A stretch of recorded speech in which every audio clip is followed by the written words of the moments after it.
Pada tahun 1870-an adalah tahun revolusi Eropa dengan terbitnya The Communist Manifesto karya Marx dan Engels.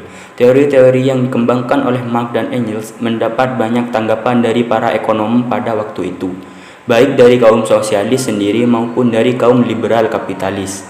Pemikiran-pemikiran ekonomi dari kaum liberal ini kemudian dimasukkan ke dalam suatu kelompok pemikir ekonomi tersendiri disebut mazhab neoklasik pada tahun 1871. Karena analisis yang dibuat Marx untuk meramal keruntuhan kaum kapitalis bertitik tolak dari nilai kerja dan tingkat upah, maka para pakar neoklasik mempelajari kembali secara mendalam William Stanley Jevons, Leon Walras, Karl Menger, dan Alfred Marshall. Teori tersebut kembali dikaji. Kemudian mereka mendapat kesimpulan yang bahwa teori surplus value, nilai surplus, Marx tidak mampu menjelaskan secara tepat tentang nilai komoditas modal. Dari kesimpulan ini, mereka telah menghancurkan seluruh bangunan teori sosialisasi yang dikembangkan oleh Marx dan Engels dan menyelamatkan sistem kapitalis dari kemungkinan krisis. Para pakar tersebut dalam membahas ramalan Marx menggunakan konsep analisis marginal analysis, atau marginal revolution. Pada intinya, konsep ini merupakan pengaplikasian kalkulus diferensial terhadap tingkah laku konsumen dan produsen, serta penentuan harga-harga di pasar. Teori tersebut menghidupkan kembali ilmu ekonomi, terutama klasik yang hampir mati saat itu. Oleh sebab itu, para pakar-pakar tersebut dinamakan aliran neoklasik, atau dapat juga disebut aliran marginalis karena mengembangkan konsep ekonomi menggunakan analisis marginal. Dalam perkembangannya, tokoh-tokoh ekonomi yang mengulas kembali tentang nilai surplus Marx dan Engels tersebar dari berbagai penjuru negara. Ada tokoh-tokoh ekonomi yang berasal dari Vienna, Austria, ada yang berasal dari Lausanne, Prancis, dan Cambridge, Inggris, dengan konsep pemikiran dan sudut pandang masing-masing. Sehingga dalam pembahasan pemikiran-pemikiran neoklasik saat ini kita akan membaginya menjadi 3 mazhab, yaitu 1. Mazhab Austria, 2. Mazhab Lausanne, 3. Mazhab Cambridge. Mazhab Austria. Mazhab Austria adalah kelompok pemikir ekonomi yang berasal dari University of Vienna, Austria, yang mendukung dan memakai konsep marginal. University of Vienna dianggap sebagai pusat pendidikan terbesar dan paling prestisius di Eropa. Selama berabad-abad, Austro-Hungaria di bawah kekuasaan keluarga Habsburg menjadikan kota Vienna, Wina, sebagai pusat politik, kultural, dan intelektual di Eropa Timur. Vienna menarik banyak musisi, ilmuwan, filsuf, dan ekonom yang besar serta kreatif. Revolusi yang terjadi di sana melalui Karl Menger yang mendirikan mazhab ekonomi Austria, sebuah aliran yang memfokuskan pada perilaku individu, entrepreneurship, nilai subjektif, dan peran waktu serta kapital dalam proses pasar. Banyak konsep Austria seperti utilitas marginal, biaya peluang, dan preferensi waktu kini telah dimasukkan ke dalam analisis ekonomi standar. Tokoh-tokoh ekonomi mazhab Austria. 1. Karl Menger. Karl Menger lahir pada tanggal 23 Februari 1840 di Neuschwanstein, Austria, dan meninggal pada tanggal 26 Februari 1921. Ia merupakan ekonom Austria dan pendiri mazhab ekonomi Austria. Ayah Menger adalah seorang pengacara dan ibunya adalah putri dari pedagang Bohemian yang kaya. Karl Menger mempelajari hukum dan ilmu politik di Universitas Vienna pada tahun 1859 sampai dengan 1860, dan pada tahun 1867 dia memperoleh gelar doktor dari University Krakow dan memulai karirnya sebagai reporter di kantor Perdana Menteri Vienna.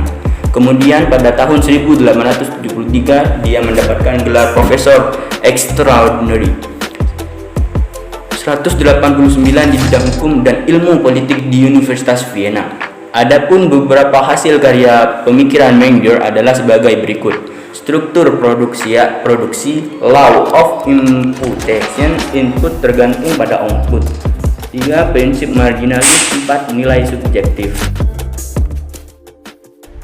Langkah lebih maju yang disumbangkan pemikiran neoklasik adalah analisis yang lebih komprehensif tentang teori keseimbangan umum oleh Leon Walras. Dan Walras dianggap sebagai pelopor mazhab Lausanne. Lawson School of Economics, karyanya Element of Pure Economics 1878, dianggap sebagai suatu makarya dalam bidang ekonomi. Dalam bukunya itu, dia menjelaskan teori keseimbangan umum dengan pendekatan matematis.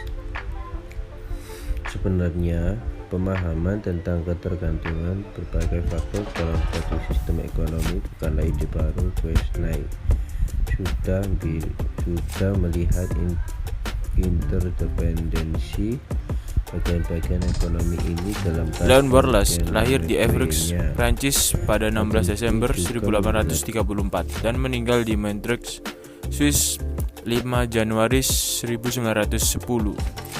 Seorang profesor di University of Lausanne, pada awalnya Walras dikenal sebagai salah satu pendiri revolusi marginalis, namun akhirnya malah lebih dikenal dengan seorang tokoh ekonomi yang pertama kali mengembangkan model equilibrium umum.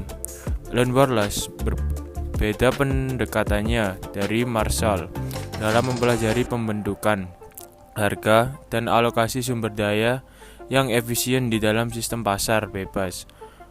Berbeda dari Marshall yang selalu hendak mempertemukan teori dengan kebijakan ekonomi untuk penanggulangan kemiskinan, Borlas hanya mau mengembangkan ilmu ekonomi sebagai ilmu murni, tidak mencampuri kebijakan ekonomi. Dengan usahanya tersebut, ia hendak mendudukkan ilmu ekonomi setara dengan ilmu eksakta lainnya. Untuk maksud tersebut, ia mengemukakan teorinya dalam bentuk rumus-rumus matematika.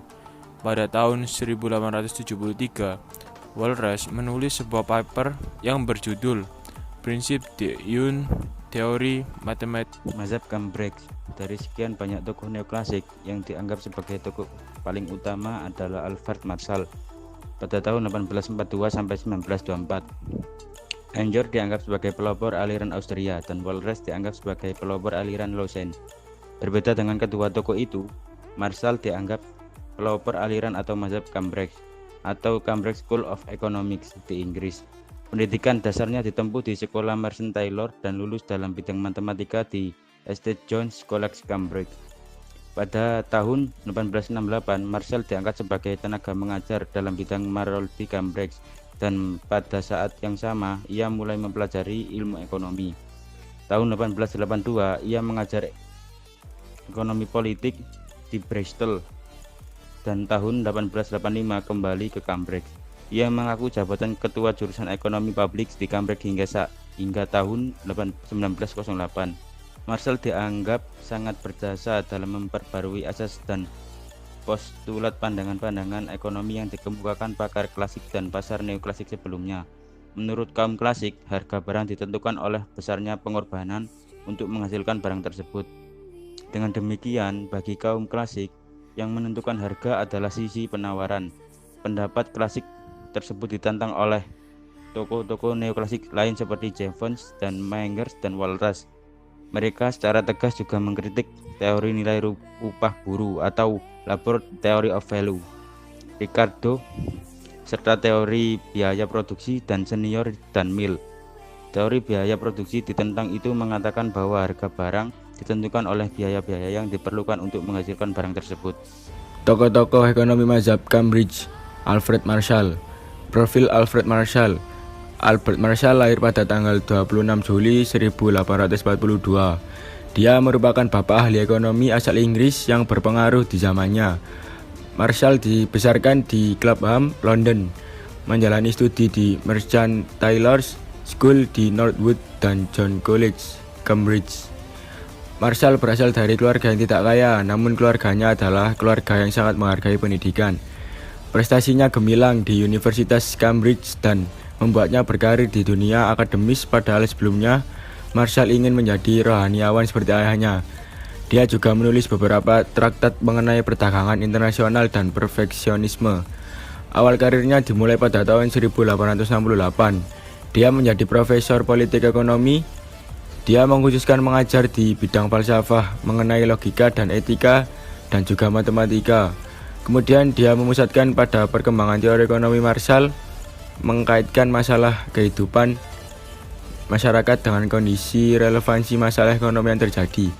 Ia mengajar selama kurang lebih 9 tahun di St. John's College di Cambridge dan meningkatkan keilmuan matematika ekonomi dan mentransformasinya menjadi lebih ilmiah.